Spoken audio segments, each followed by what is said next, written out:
Welcome back. The next representative from Texas's 22nd Congressional District could have a very familiar face. I mean, really familiar. Trever Nehls, he's the identical twin brother of the current Congressman, Troy Nehls. He's running for the seat. And if he succeeds, it would mark the first time in our history that a member of Congress is succeeded in their office by their identical twin.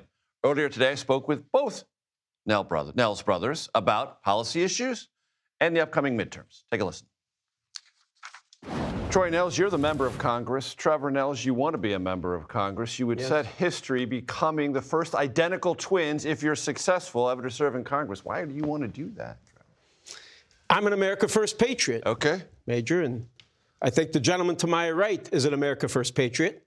So we want to continue to support the president in his America First policies, and I'm uniquely qualified to do that.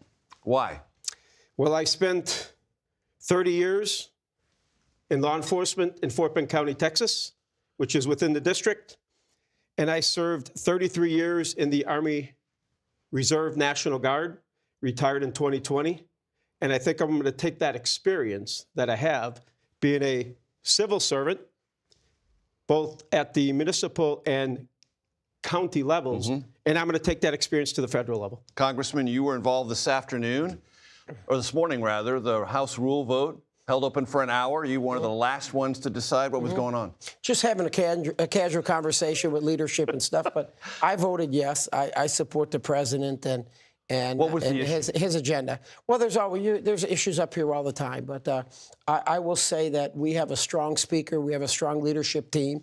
In the end, you're always going to have a few holdouts that may have a concern with one of the issues in an appropriations bill. This was a package, so you just kind of address those concerns and this and that. And you work it out. So trade something we were for able later. we were able to get it done, and I believe that having Donald Trump in the White House it certainly is a blessing for Mike Johnson, because when you have some people, and you've seen it in the past, where you get some holdouts, a phone call from Donald Trump is the only phone call you need. And he made him on this bill. He was involved. Well, I don't know. I didn't have to talk to him about this. He doesn't need to call you. He doesn't have to call me, because the president knows I'm not going to. I'm not going to get in the way. I really don't. But I just had some great conversations with leadership, and it was done. So, tell your brother, if you haven't already, the best part of serving in the House and the worst part of serving in the House. Well, to be able to say you're a member of Congress is quite an accomplishment. I mean, it's an honor and privilege to serve at the federal level. I mean, I get to meet people and talk to people. I mean, the idea that I can call the President of the United States on a cell phone and he answers, I mean, where else do you get that? You really can't. But there can be some frustration up here. I care a lot about this country and the direction it has been going. We got concerns with $36 trillion in debt. So you can get frustrated. There are times I get home and I'm kind of like, why aren't we putting America and its people first? That can be frustrating, and I'm sure Trever will see that once he gets up here. But again, it's just an honor and a privilege to serve. I knew it was going to be I don't want to say a difficult assignment. I knew what I was getting myself into. This has been referred to as a swamp, and that's what it is. Make no mistake, this is a swamp. But I'm all about America and America first. Since you mentioned that, I thought President Trump was going to drain it. He has. He's doing it every day. He's doing it every day, and he did it through Doge and Elon Musk and cutting and gutting this big, fat, bloated pig of Washington, D.C., and he has demonstrated that over and over again. I believe we should do another reconciliation package. If we don't do that, I don't know why we wouldn't.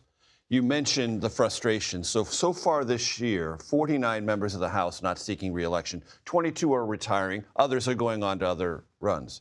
6 members of the Republican Texas delegation not seeking re-election. What's that all about? Those are pretty high numbers. Well, when you've been up here for 20 years, I mean, Mike McCall's been up here for a couple decades. And he's had 2 chairmanships, right? Where's he going to go? At least on the Republican side, we give you 6 years. Now, you can get a waiver, but when you're a chairman for 6 years, you move on and you pass the gavel on to someone else. Democrats don't do that. They'll occupy the chair for 30. So they don't really give their ability to build and grow their members on the Senate or the Democrat side. But so there are all sorts of different reasons as to why people would leave. I wasn't forced out. I didn't leave because I didn't like this anymore. I just felt it was my time. I'm a term limit guy, too, by the way. Right. Democrats have called this an act of nepotism or trying to create a political dynasty within your family, Trevor? Nepo brother? I don't believe that's the case. We come from a family of civil servants, elected officials. Our father was a Korean War veteran and the sheriff of a county in Wisconsin. And then we have an older brother that was the sheriff of the same county our father was the sheriff of. So we come from a lineage of elected officials, public servants, those that love our country, service to not only their community, but also to their nation as members of the military. And that's what uniquely qualifies me, because we have that history in the Nehls family. Not a dynasty, not a Nepo brother. Not at all. When you think about coming to the House, there are projections that this might be a difficult year for Republicans. You might arrive in a minority status in the House of Representatives. Does that bother you? Well, I would hope Your brother would tell you it's better to be in the majority. I would hope the American people are smart enough to elect conservatives and that we keep the House, because anyone knows, and I think you know the same as I do, you pull your car into a gas station, you want to fill up. I did it last week in Richmond, Texas. And 18 months ago, it was $100 to put premium in my car. Last week, it was $60. And I think the American people see it and they realize it. You can watch my full interview with the brothers Nehls on YouTube. Talk about a lot of things, pop culture included.